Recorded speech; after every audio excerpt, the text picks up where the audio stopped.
тригонометрияны ауызша шығарамыз.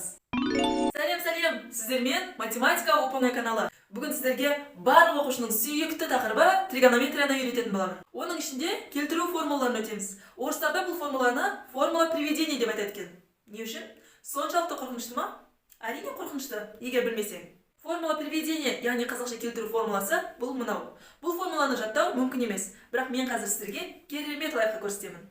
Математиканы өте қызық жолдармен үйретемін. YouTube каналыма тіркелуді ұмытпа. Мысалы, косинус 300 градус. 300 градус өте үлкен. Оның мәнін қалай табамыз? Біздің білетініміз тек 0, 30, 45, 60, 90 градустар. Егер оларды білмесеңдер, бұл градустарды 3 секундта жаттап алатын лайфхак көрсеткен болатынмын алдыңғы видеода. Сол жерден көрсеңіздер болады.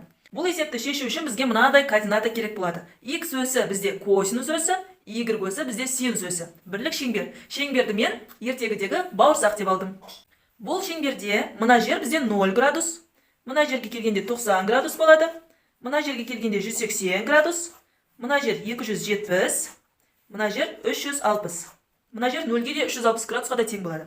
Енді бізде есепте 300 градус беріп тұр. 300 градус шамамен мына жерлерде.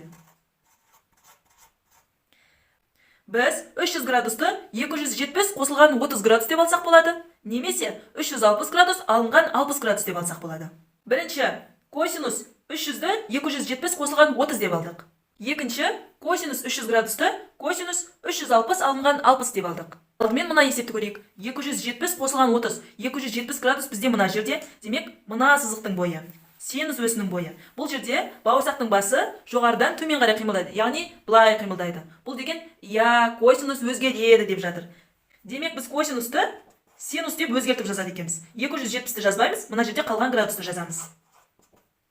Ал мына жерде косинус 360 алынған 60. 360-ымыз мына жерде тұр, демек мынау сызық. Косинустың өсі болып тұр. Бұл жерде бауырсақтың басы оңнан солға қарай қимылдайды бұлай. Ол деген сөз жоқ, өзгермейді деп жатыр.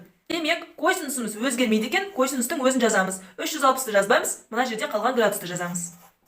Демек, синус 30 градуста 2-ден 1-ге тең, косинус 60 градуста ол да 2-ден 1-ге тең.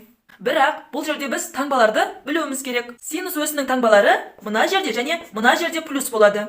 Ал косинус өсінің таңбалары мына жерде және мына жерде плюс болады. Демек, косинус 300 градуста плюс екен. Демек, таңбалары екеуінікі де плюс болады. Косинус 300 градуста 2-ден 1-ге тең екен. Бүгінгі сабақ сіздерге ұнады ма? Менен қандай тақырыптар күтесіздер? Комментарийге жазып, каналға тіркелуді ұмытпаңыздар.